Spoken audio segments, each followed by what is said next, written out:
So you want to get rich in 2024, and let's say you're starting from nothing, like you're starting from just working a 9 to 5 job like everybody else. You don't have any special skills. You've never started a business before, or at least not a very successful business, and you want to make at least enough money that you can replace your income and have, well, let's start at the beginning here. So here's how I would start. Just assuming that you have no experience at all except for whatever you're doing for your job, which let's say is completely useless. Let's say that you flip burgers at McDonald's. Let's say that you're absolute rock bottom. Now, chances are if you're watching this, you're probably not at that point exactly, but let's just say that you're starting with nothing, just to make sure that I cover all the bases here. Well, number one thing that you need to do is figure out what do you actually want.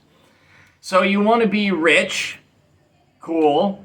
What exactly does that mean? Let's dig a little deeper into that. What specifically do you want? So chances are one of the things you want is to be able to replace your income, right? You don't have to rely on a job anymore. You want to be your own boss. You want to set your own schedule. You want to be able to wake up when you want to, etc., etc. Well, define exactly what those things are. Right, because not every business is going to allow that. If you want to be able to wake up when you want and set your own schedule, well, if you start, let's say you start a bakery, well, if you start a bakery, then you're not going to be able to wake up whenever you want, right? You're going to have to open early in the morning because that's when bakeries open. Assuming that you're not going to have employees from the beginning, which you're probably not, assuming that you don't have a whole bunch of money that you can invest from the beginning, I'm assuming that, well, choose a business in which you are actually going to get the things that you want. A lot of people make this mistake. They get too fixated on money and too fixated on what's going to work. Like, hey, I can make this work. I think I can make money if I have a bakery. But then they completely neglect to think, okay, well, what kind of life am I going to have if I have a bakery? If I have to run this bakery, I have to open it 6 days a week, and I have to run it for the first 2 years until I get it to a point where it's cash flowing enough that I can hire somebody to do it for me. Well, are you willing to make that sacrifice? And if the answer is no, then chances are that's not the right business for you. So figure out what is the right business for you. And the way to do that is to make a checklist of everything that you want. So if you want to be able to wake up whenever you want, if you want to be able to take 2 weeks off to take a vacation when you feel like it, if you want to set your own schedule instead of having to be open whatever just the normal business schedule is for a brick and mortar business such as a bakery, then write that on your list. If you have a particular income target, write that on your list. And you should have an income target. If you don't know what your income target is, then think about what is the lifestyle that you would like to have. What is the car that you would like to drive? What is the house that you would like to live in? What are the vacations that you would like to take? When and where would you like to travel? What arrangement of travel would you like to have? Etc., etc. And list all of the expenses that you have in your ideal life, and then put a dollar figure on how much do you need to make per month in order to be able to sustain that lifestyle. And don't forget to include taxes in that, because if you're making a lot of money, then Uncle Sam's going to take a lot of it from you. Or if you don't live in the US, whatever government you live under is probably going to take a lot of that money from you. And so you need to budget that in advance, and you might be surprised, especially if you're used to working a job and they just withhold the taxes from your paycheck and you never have to pay anything. Well, I was very surprised the first time that I actually had to pay taxes instead of getting a refund, getting taxes back. So you want to bake that into your calculations. So figure out what's the tax rate at the amount of money that you would like to make, and make your income target include that amount of taxes. So figure out everything that you want, and then figure out what is a business model that will get you everything that you want. So for me, that was online marketing. So what I do, if you're not familiar with me, is I help companies with YouTube ads. And I also help people to start businesses where they help companies with YouTube ads. Kind of meta, I know. I help people to do what I do. I help people to be my competitors. Sounds a little crazy, but the truth is that there are so many companies that could benefit from this, and I could literally count on one hand the number of people that are actually doing this as a business, that is other than my students. The other people that are actually doing this, that are established, there are very, very, very few. So being in this business is like being an ant in a cherry pie. I'm not worried about the competition at all. At the point when there's like 10,000 other people that are doing this, then maybe I'll start to think twice about that. But for now, I like having the multiple income streams of I'm doing this myself and people pay me to teach them how to do it. It's a good situation for me. So, and by the way, multiple income streams is something that a lot of people get hung up on. It's not something that you should focus on at the beginning. If you have 0 income streams, then don't start focusing on having 5, right? It's like that old Russian proverb, he who chases 2 rabbits catches none, right? So 5 rabbits is even worse. A lot of people are obsessed with this idea of multiple income streams. Yeah, multiple income streams is great, but you are underestimating the amount of effort and the amount of focus that it takes to get one income stream off the ground. So focus on one, the one that seems the most promising and is the best fit for the lifestyle that you desire to have. And then once you have that established, once you're actually making money on that, then you can focus on other ones. So what we've got then is what business that you want to follow. So let's say that you want to start a YouTube ads business. It could be any business, right? And you find a business to follow, and then you start finding a model to follow in that business. That's step 2, once you've figured out the business that you want. Well, let's say it's step 3. So step 1 is to figure out what are all the things you want. Step 2 is to find a business model or a business type, let's say, that gets you all of that. And then finally, step 3 is to find a specific model to follow. So that is somebody that is doing the thing that you want to do, or doing something very similar to the thing that you want to do and is doing it successfully. And then model that person, find what that person is doing and do the same thing. And in bonus points if you can do the thing that the person was doing when they started the business, because the thing that the person is doing now, especially if they're at a high level in the business, if they're very successful in the business, may be very different from when they started. The thing that you do to grow a successful business is not always the same thing that you do to start a business from scratch.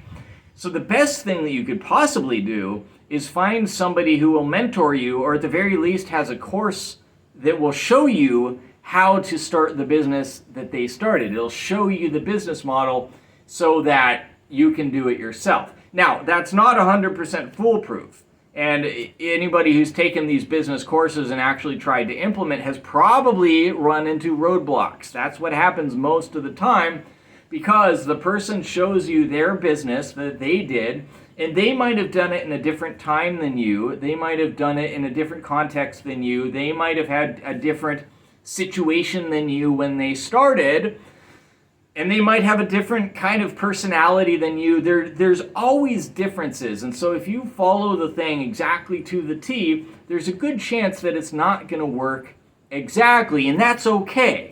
That's totally okay. What you have to figure out are what are the roadblocks, right? So what you do is you follow the model, you follow the course, you follow their coaching, you do exactly what the person tells you to do, and then you notice where you get stuck.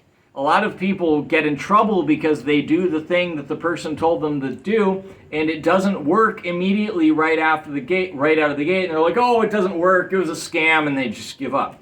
It's like, no, that's not the way to do it. The way to do it is to do the things. It doesn't work the first time. Figure out what pinpoint the one little part that didn't work, and then address that. Figure out how you can fix that one particular little part, and then try something different on that part and try it again and see if it works. Oh, it didn't work again? Okay, well, let's see what part failed that time. Where is the bottleneck in the process? Why did that not work for me? And you keep learning and you keep iterating, and if you keep doing that for long enough, you have to be successful. There is no other alternative than you are eventually successful. Now, it may take 3 tries, it may take 50 tries, you never know. But every single time you try, you are gaining data about what works and what doesn't work, and you are getting a little bit better and a little bit more knowledgeable about your market and about your business model so that you can iterate and you can get better from there, and every single time you're a little bit closer to reaching your goal. Right. So, here's the thing that comes up for most people is that this is a very straightforward process, right? The thing that I told you should be fairly obvious. The problem is that people have all sorts of mental blocks that keep them from actually doing the thing that is obvious. I'm not telling you anything groundbreaking. What I told you is not revolutionary. There's a million other business people that would tell you exactly the same thing. You can learn that 100 times over on YouTube for free. And probably a bunch of the people that are making the courses that you follow are telling you exactly the same thing. The problem is that people have mental junk that gets in the way, and so that's the same process of iterating includes where is the mental block in my head that is keeping me from getting the result that I want. So if you notice that here I have the exact plan laid out in front of me, I have the course, I have all of the steps, but for some reason at step 3, I just get distracted and I stop following the steps, even though I know I'm supposed to follow the steps. It's like it's laid out for me. I know exactly what to do, but I'm not doing it. At this step, I get distracted. And so then you have to self-analyze and look at what's going on in my mind that is keeping me from doing the things that I need to do. Is it that I'm afraid of something?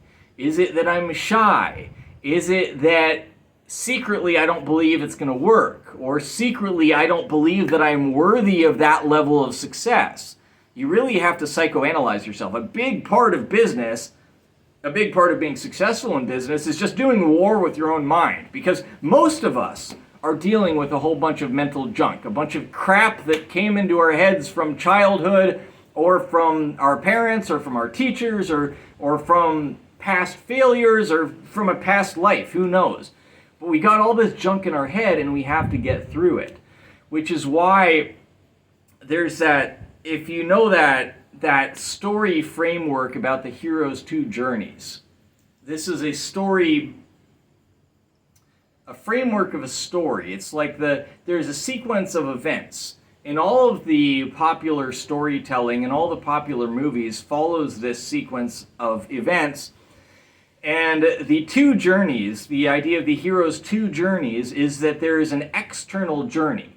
The external journey is that the hero wants to get to some particular place and reach some particular goal. So, for example, in Lord of the Rings, the hero's journey, the external journey, is to get to Mordor and destroy the One Ring.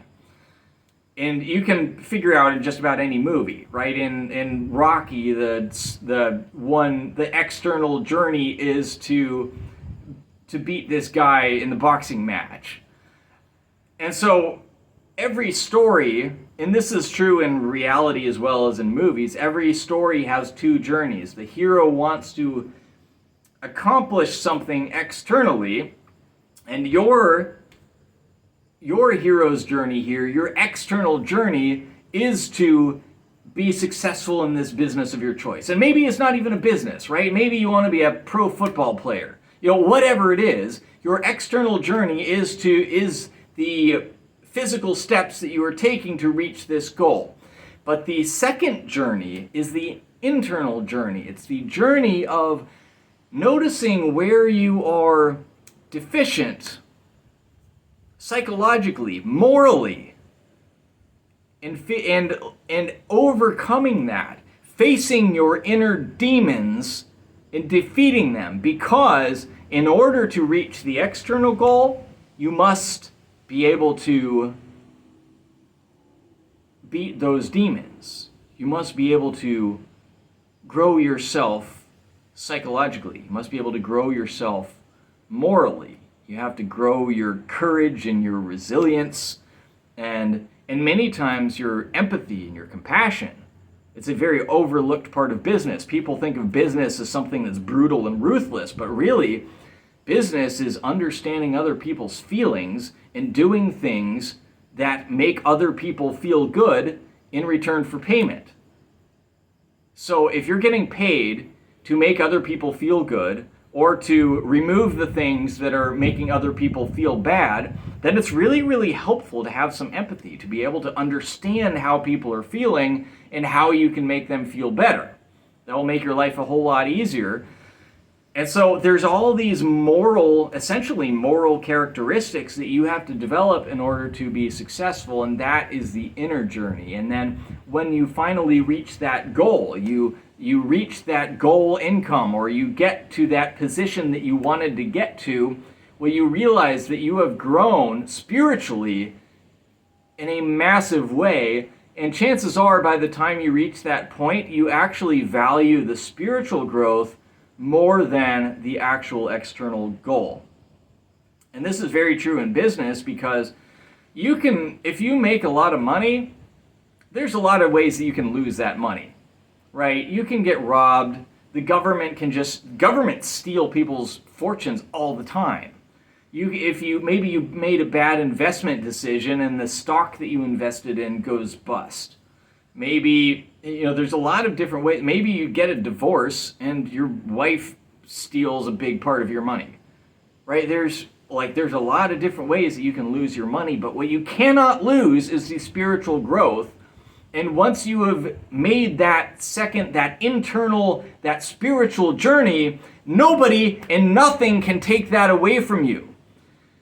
Which is pretty cool, because it means that even if you lose everything external, you have what's internal. You have that still with you, and so you can use that to gain back everything that you have lost. You can use, and that's one of the reasons, by the way, that I believe when Jesus said that it's more difficult for a rich man to enter the kingdom of heaven than for a camel to go through the eye of a needle. I think what he was saying, and he was specifically talking about a particular rich man in that scenario, and it was a rich man who was a rich young prince. It said that he was a prince. A prince is somebody who is rich by inheritance. He is rich because his father was rich, his family was rich, so he did nothing to earn that riches, and so that's a very precarious situation if you inherit a lot of wealth because, well, you didn't earn it. So if you have a bunch of inherited wealth and something bad happens and all your wealth goes poof, disappears, well, you ain't got nothing to fall back on. That's a big problem. If you have earned it, if you have earned that spiritual mastery, then you do. You have that confidence that you earned that money, and if you lose it, you can just earn it again, right? But the person who inherited their money doesn't have that confidence at all. And if you did inherit money, by the way, I am not trying to discourage you here. My advice to you would be go earn a fortune on your own. And if you inherited money, especially if it was your father or your parents or somebody that is still alive that earned that money, learn from that person the best that you possibly can so that you can recreate their success. Because it's the spiritual growth, it's becoming the person who can earn the money that is much, much more valuable than having the money. Because the money can disappear, but the spiritual growth, the person that you become, will never disappear. So I hope that's helpful. See you next time.